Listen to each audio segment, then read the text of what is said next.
Tahir, we've got a great show today. Yes, indeed. So let's get straight into it. There's no doubt that Dubai is in an up market at the moment and demand continues to be high. So today's focus is going to be, why are people still buying in an upward market? What is this upward market? And how should somebody buy in this upward market? Let's start from the very nuts and bolts. Describe the market today. Why are people describing it as up? So look, markets are definitely up, but at the same time, Raj, we need to understand. Yes, if you see overall transactions are high, prices are going up. Some places have really gone up, some not. But on the whole, yes. But within the markets, there are sub-segments, okay, subcategories. So not every category is up. Not every type of property is in high demand. If you talk about in a generic manner, villas and townhouses across Dubai are in high demand. In the luxury segment, which is, we talk about properties over $2 million. In that category, yes, there's a huge demand. But if you ask about, the affordable segment, apartments especially, yes, there's demand, but it's not as high as the townhouses and villas. Okay, so yes, the markets are in much better shape than what they were before, but not across every category. But broadly speaking, are you saying the ship hasn't sailed? I'm saying there's more than one ship. Mm-hmm. If one has sailed, there is another one. Okay. And so which are the ones whereby you could still kind of benefit from a continued increase in price in properties? So look, to answer this question, it depends is what is the purpose of buying the property, right? Because not everybody is buying a property to just make profit out of it. So is there any trends amongst clients at the moment? The one thing is the trend amongst clients. One thing which has increased is people have started buying, for their own use. Okay. A lot more. A lot of people who were not considering buying their own homes, they've started buying their own homes. So that is something which is really, changed, and that is driving the demand also up, especially for the bigger houses, the larger houses, because people, have realized that, okay, yes, with the whole pandemic going on and, these situations, what they utilized the most was their homes. So they thought, might as well live in their homes. Now, if you ask me, prices are going up, should you buy in this market or should you wait? I mean, if you've not bought your own house, that means you're paying rent to someone else, right? Now, if you wait for the markets to correct again, which we don't know when it's going to happen, then it's like, it's an endless wait. You don't know when it's going to happen. Nobody knows about it. You're going to be wasting that money on rent any which ways, right? So one is people are buying for their own use. Then there are other set of investors who are buying to get return. Now, what we've seen is in areas where the prices have gone up, especially like townhouses and villas, the rents have also gone up, right? So whatever capital invested, they're getting the same kind of returns. So even when the markets were low, if something was, say, priced at 2 million dirhams and a person was making, say, 5 or 6% return, for the same property, if today it is 2.5 million dirhams or 3 million dirhams, the rents also have gone up. Okay. Maybe, they're making 5.5%, 6%. But so the return on investment is more or less similar. Okay. On a capital basis. On a capital basis. See, again, because villas and townhouses are in high demand, people right now are making more return on those. Apartments, not so much. Okay, people are, the service charges on the apartments are higher, but still people are making, good returns on apartments as well. What about the people that are looking for the other type of return, the capital appreciation return? Is that like a third? Right. Mindset? So there are some people who invest that they want to buy today, maybe rent it for a few years and then sell it for a profit.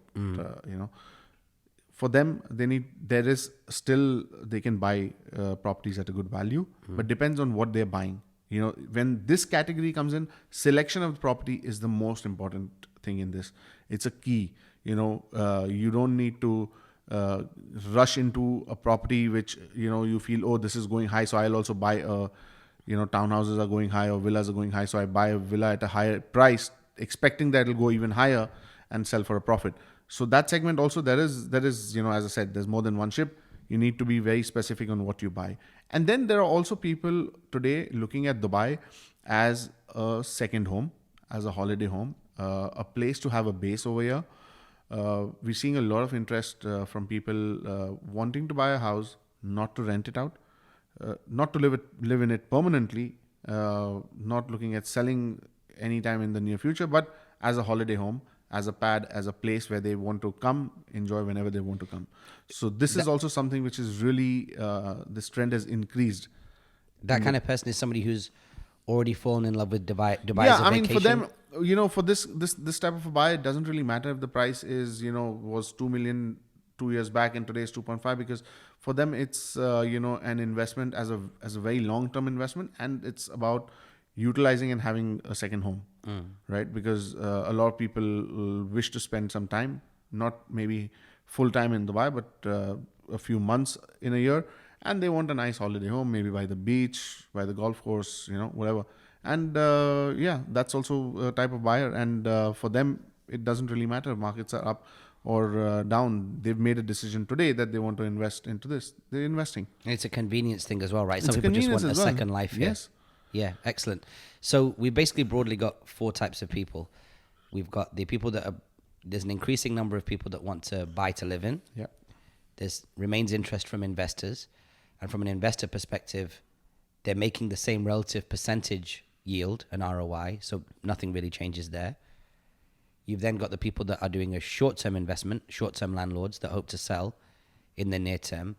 Their focus should be really making sure they get the property right. Exactly. And then the holiday home, it doesn't really matter because they're going to use it when they're going to use it and sell it when they sell it. Right. So of the 4 broad types of buyer, buy to live,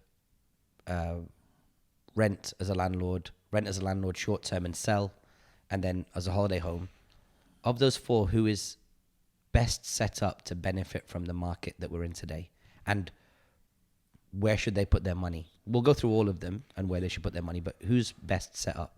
Look, Raj, in this, what happens is every type of a buyer, it depends also what his specific needs are, what his budget is. Okay. Now, when someone's buying to live in, yes, markets are up. If they are looking at villas or townhouses, they're not going to get the same deals what they were getting 2 years back. But they need to consider certain facts that 2 years, 3 years back, 2 years back, they would have had to put down 25% down payment. The interest rates were higher if they're taking a mortgage. Today, they're just required to put down a 20% down payment. Interest rates are pretty low if they are living in Dubai and their residence, so they do benefit out of that, even though the prices have gone up. Plus, if they're buying for their own use, they're not going to be paying rent.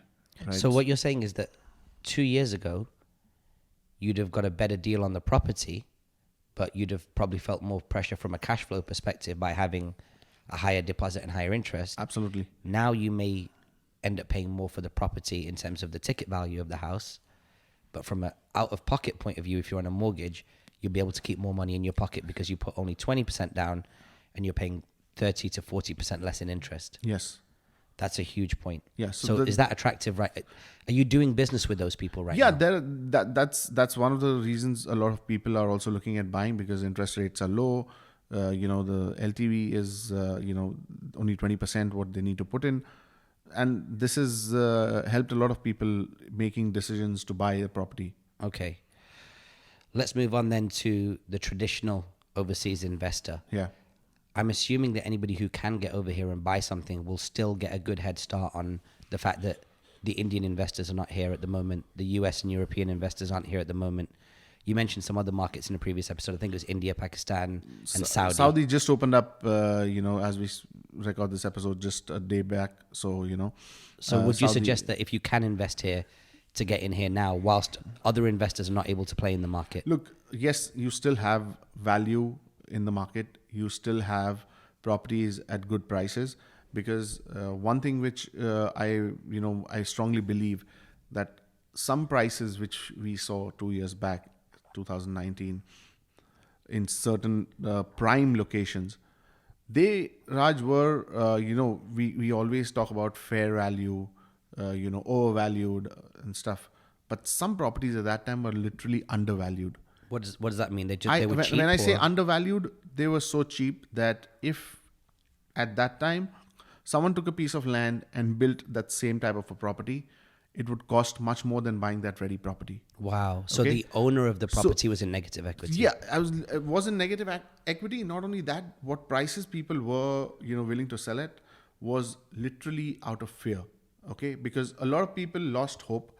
They thought that Dubai is not going to recover, the markets are not going to really recover, and it was more fear selling, because because I've been talking to many landlords, and the same landlord which was willing to sell at an X price 2 years back today is not willing to sell at even probably 1.5x.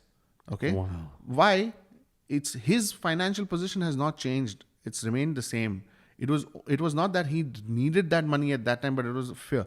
Oh, my property is losing value. Many times people make this mistake, is that if they bought a property, if they bought it for 1 million or whatever price, okay, and if the markets are falling and they feel that the property has become for 800,000, they sell it thinking, oh, what if it goes down to 600,000?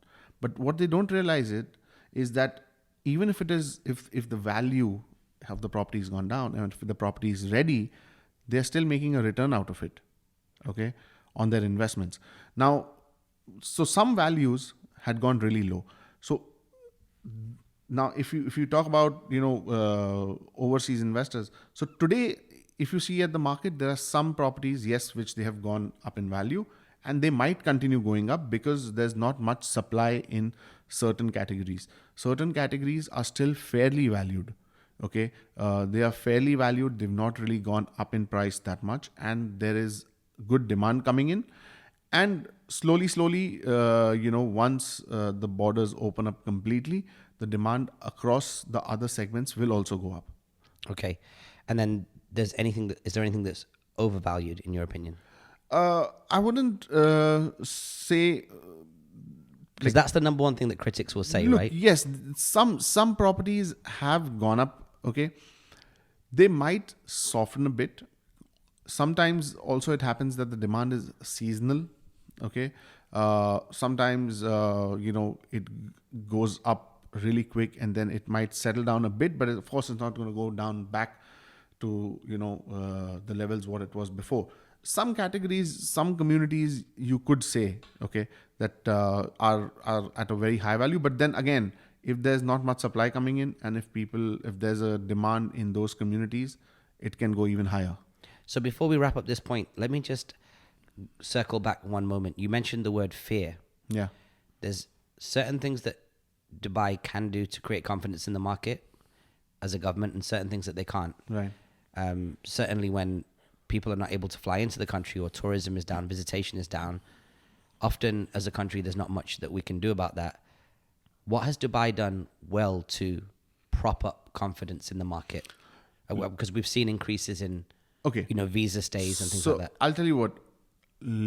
One thing which really played a very important role and is a huge factor in driving this demand, the growth into the market, is people thought, okay, Dubai is not a long-term place, and there were a lot of things which people used to talk about a few years back. But when COVID hit, the way the whole crisis was managed over here was one of the best in the world.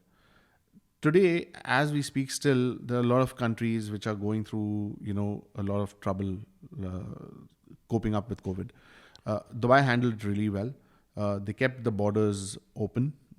Yes, there's still some countries where travel is not is restricted, but overall people are still coming to Dubai.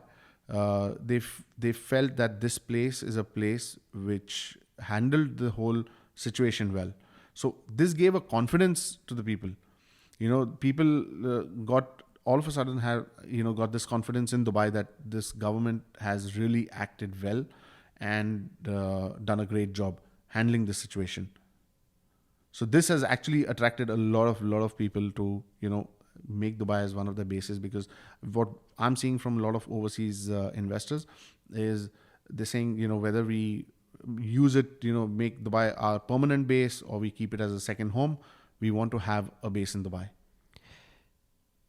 So now that you've seen more people come to Dubai and view properties, and clearly if there's an uptick in demand and an uptick in transactions, which nobody can deny, and you've obviously seen a lot of those go through your business as well, what are some of the first questions that people ask you when they land, when you meet them for the first time in the country, or when you pick them up from the airport? Like, Yeah. they say, okay, listen, I need a State of the Union. What are the questions they're asking? Because I'm sure that the listeners and the viewers will have similar questions ahead of landing in Dubai. So first and foremost, a lot of people who've done that bit research on Dubai and all, the first thing which I get asked is, have I missed the boat? This is a very common thing which I'm getting from a lot of people. Oh, prices have already gone up. What do you think? Should I be buying still? Should I not be buying? Or what should I be buying? So yes, prices have gone up, but there's still value in the market. The prices are not extremely high. It's not that the prices have gone double or something like that. And secondly, there's still, as we said and we've discussed this before, as I said, certain segments are still under supply. They're not oversupply. So that is one thing. People are also a lot of people who come first time, they get amazed by the city, the way the city is developed, how it is, because whatever said and done, there's a lot of when you go online, you see a lot of things which are not really true about Dubai being said. So when they come over here and then they see that, oh, this place is like probably one of the best cities in the world, and they've got the best of everything. So that's something really fascinates them. The upward market that we're in at the moment, obviously there's lots of stakeholders and lots of people involved in the ecosystem. I know this is not what you do, but could you speak to the state of or the approach that the finance industry has taken towards financing transactions? So whether it be independent mortgage brokers, banks, how have they responded to this increase in demand? We can start obviously from loan to value ratios. Most of my whenever I talk to any of my banker friends who are in the mortgage division or mortgage specialists who I work with regularly, they've been extremely busy, extremely busy. In fact, they started getting busier first before the real estate consultants started getting busier, because not just about new buyers, but they are also busy with refinancing. So what has happened is, because of the interest rates being low, the loan to value ratio being increased, a lot of people have also refinanced on properties. So if someone was owning a property, had bought it on with a mortgage, and they were paying a higher mortgage, now they've got an opportunity to switch the mortgage, get into a different mortgage with a different bank at a much better rate. So a lot of people have switched mortgages, and their EMIs have gone down. So that way also it's been very busy. What is the state of the union when it comes to off-plan properties? Yeah. There is, surely some of this high demand has spilled over into that sector of the property industry, or is the bulk of it there? So look, Raj, as we speak, so just to give you an overview, 2019 onwards, the off-plan launches became quite slow. Not too many new launches in 2020. Now, come 2021, what we're seeing is a lot of new launches. Not a lot of new launches, but new launches coming in. My advice to investors is always one thing. Look, the markets are doing great. That does not mean anything which gets launched off plan is going to be a great opportunity to invest. No matter how big a brand or how small a brand, when a developer is launching an off-plan project, I always advise investors that you need to study the project properly. Don't just go in for the hype. Just because everybody is buying doesn't make it the best project. Study it well, see what price points they are launching at, and you need to see if there is value in that. So when I say value in that, you need to compare it with what ready properties are selling today in terms of price per square foot, and not the total ticket value. Because what is happening, which I'm personally seeing, is that there are developers who, obviously there's great demand. Townhouses, villas are also in great demand. Now there are new launches coming in. Not every launch is coming at the correct price. When I say correct price, that means if a developer's launching a new product at a certain price, okay, a total price point, if I'm getting a similar ready property in a better location than what is being launched today, even if it's not the same price, but even if it's 5 or 10% higher price, okay, my advice is look at that, because not necessary if you're buying in a location which is far off, okay, it will get developed, I have no doubts on that, but when the property is ready, does not mean it's going to appreciate in value just because you bought it off plan. If a ready property, even if you're getting it, say 10% higher in total price, okay, as a ticket price, two things. One, it's a ready property, so the risk is less. If you're eligible for a mortgage, you buy it with a mortgage. Even if you're not living in it, you can rent it out. An off-plan property, you're not going to be able to rent it out, so it's not going to give you revenue. If the markets swing a little bit here or there on your off-plan property, you're not going to make anything till the time it's not ready and you rent it. And even for a non-investor, if you're buying to live, it's better to spend a little bit more and not waste money on rent. Exactly, it because all balances I mean, out. look, what is happening is people are thinking, okay, I'm just giving you an example. I'm buying an off-plan villa priced 5 million dirhams. Why am I not buying a ready one? The ready one's probably say 6 million dirhams. Okay, let's take sake of argument. The villa which you're buying for 5 million dirhams, that same villa, if it was ready today, probably is the rent today would be 250,000 dirhams for that property. Now, if you're waiting for 3 or 4 years for it to get ready, that's almost 800,000 to 1 million dirhams in rent, right? So why not you buy something which is ready, move into it today, rather than waiting for it for 3-4 years. But here again, as I said, this doesn't apply to all off-plan launches. There are some select off-plan launches which happen at great value. Okay, like recently there was a launch which happened in Al Barari. There were select semi-detached villas which were at great value. There were only 60 units and they got sold off in probably a day. Right now, that's very selective. People who knew about that community, who knew the community well, took the opportunity and they bought in. But that doesn't apply to all communities. Every offline launch cannot be necessarily a great investment opportunity. Can you speak then, just wrapping up this point, about the swing? Does the swing differ in price up and down during the off-plan period? Is it different to the swing that you see in the market? And is there less of a swing when the off-plan property goes to market? Look, what happens is in off-plan typically, a developer launches a project, then it's being developed. Once it's ready, people get the keys. During this bit, yes, we've seen there are times when people bought it off plan, they want to sell it in the middle.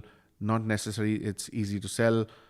Some conditions of developers on resale is different, so it sometimes can get difficult to exit the property in between. Once it's ready, yes, you can exit the property. Depending on the market, it could be up, down, whatever. When it's a ready property, look, you're buying a ready property, you're seeing everything and you're buying it. So you know exactly what value you're getting. I mean, what price you're paying for it. You've made a comparison on what the, apartment, if it's an apartment or a villa, whatever, that what the neighboring properties are selling at, So obviously there's less volatility in that, obviously. But, if the markets swing upwards or downwards, it is going to make a difference, but it's going to be lesser of a difference if you're invested in a ready property as compared to an offline property. Exit is definitely easier in a ready property. So the other advantage is you've obviously got exit, but then if you're only investing in it to be a landlord, whether it be long-term or short-term, if it's a ready property, you can always rent it immediately. And Definitely. even if you're buying it to live in it, and the market, something goes wrong in the market, you can move out, put it on rent, go stay somewhere cheaper, and still hold the asset until your personal circumstances change. Yes, definitely. Not only that, because even if you're moving out of the country, for example, okay, I do have a lot of investors who, used to live in their homes here for whatever reasons, they've moved out to their own cities. Kids have grown up. Kids are going to some other place to study. They want to go back to some other place to live. They still have the property here. They've rented that property and they're utilizing that money to, for their expenses elsewhere. So by way of a last question, when it comes to off-plan properties, at the beginning of this podcast, you talked about 4 types of buyers. Buy to live. Yeah. Invest in it and rent long-term. Invest, rent short-term and try and benefit from a flip, a capital appreciation, and then holiday home. Are you saying that some of those should be investing in an off-plan or shouldn't? Can you explain who should or shouldn't be going into off-plan deals and why, of those 4 kind of avatars? Look, for all these 4 avatars which we talk about, investing in off-plan can be good for all of them and for none. It all depends on what you're buying off-plan. See, especially when it comes to Dubai off-plan market, and even in our previous real estate masterclass and other videos I've specified that a lot of people you'll find saying, oh, I invested in Dubai, I lost money. I invested in Dubai, I lost money, I didn't make money. The reason for that is not making the correct decision. Their decision to buy in Dubai was good, but what to buy in Dubai was wrong. They need to buy the right thing. Everything, look, first and foremost, the biggest thing which I've been again and again telling, do not go by the total value of the property. 1 bedroom for 1 million dirhams in a very prime location means nothing to me. What to me is the most important factor is checking the price per square foot. This is the biggest mistake people make. I tell them, listen, why didn't you check the price per square foot? Why are you just blindly buying, thinking that, I checked online, 1 bedrooms there are selling for 1.2 million. I bought it for 1 million thinking my property will become 1.2 million the moment it's ready. But listen, a property which was ready is probably 800, 1,000 square foot, and what you're buying today is 600 square foot. How is it going to be that price? It's something which is, it's fairly priced. It's fairly priced. Okay. So you're not going to get that appreciation on handover. So that is something which people really need to make sure of. Doesn't matter if you're buying it to live in. If you're buying to live in, if you like a particular location, you like the vicinity, and if it is coming at a correct value, at the correct price, yes, there's no problem. Even as an investor to rent, if, say for example, a lot of people don't like taking mortgages or are not eligible for mortgages. They need that time to invest. They have they can invest probably 200, 300,000 every year, and they want to build up a property portfolio. They want to start saving, or, they can buy something for 1.5 million spread over 3.5 years of payment, or maybe 5 years payment plan. There's nothing wrong, but you need to make sure that you buy the right property, you've done your homework, you've seen what the prices are, and then you go into the right, off-plan property. Not every off-plan, because this is in a lot of parts around the world, the biggest reason why people buy off-plan is they get it cheaper. When I say cheaper in terms of price per square foot. But that doesn't happen much in Dubai. Not necessarily it is cheaper in terms of price per square foot. Very few developers, very few select developments are at a reasonable price, which when handed over will see appreciation. Not everything. And of course, when you invest and you put a deposit down, that capital's frozen. And if your goal is to make return, because the capital's active. Exactly, because look, when you're buying off-plan, if you're making that investment, for 3 years, whatever, by the time you get the keys, that money is locked in, right? You're not going to get any return on that money till the time the property doesn't get ready. So you need to make sure that, when you compare it with a ready property and an off-plan property, if you're taking, say, a timeline of 3 years, so if the ready property in 3 years would have given you, say, even if a 5% return, that means you would have made 15% in 3 years. Right. So on the capital, what you're investing into an off-plan property, you need to make sure that at least there's that much difference, that your property is at least that much cheaper than the ready one. Because once your capital's frozen, you're not making the return on investment. Exactly. If you divide that evenly over the period of time that your money is in a property, you've actually lost potential ROI and potential ROI And that's where, yield. Raj, that's where, I've always handpicked properties which I'm actually offering my clients. I have always selected certain developments, not every development. Uh, Even in down markets, okay, and I'm not trying to, boast anything, but it's just logic, okay? Logical investments. Even in down markets, I have had investors when the markets were going down, making good return on buying an off-plan property and selling it when they were ready. Why? Because they chose the right proper development to put in their money in. Even when the markets were down, even when the markets went down a year on year by 5-10%, they still made on their capital investment, they still made a 15-20% appreciation in a year's time by selling the property when it was ready. That is because it was the right kind of property. Well, if it's okay with you, I think that would be an interesting conversation to have, because even though there doesn't appear to be a down market anytime soon, it would be Yeah. worth breaking that down Yeah. just for people, even in other markets, to learn from. So thanks very much for that, Tahir. That was very, very dense. We went quite a long time on that podcast. There's lots of individual bits there that I'm sure people will benefit from. I think we should also probably come back as well to the 4 different avatars. If anybody wants to drill down on those subjects prior to us doing a podcast on it, where can they contact you? They could contact me on any of my social media handles on Instagram, on LinkedIn, TikTok, YouTube at Tahir Majithia, or they could even email me on tahir@trustedhomesdubai.com, and I'm always happy to help. Amazing. Thanks, Tahir. Go ahead and read us out. Hey guys, thank you for watching this episode of the Dubai Real Estate Podcast. I hope you enjoyed it and found value in it. If you're watching this on YouTube, please do like, subscribe, comment, and hit the notification bell to stay updated for all the latest releases. If you're listening to this on Apple Podcasts, please give us a 5-star rating and a review. This really helps us getting discovered. And if you are listening to this on Spotify, please do follow. And I hope to see you in Dubai very soon.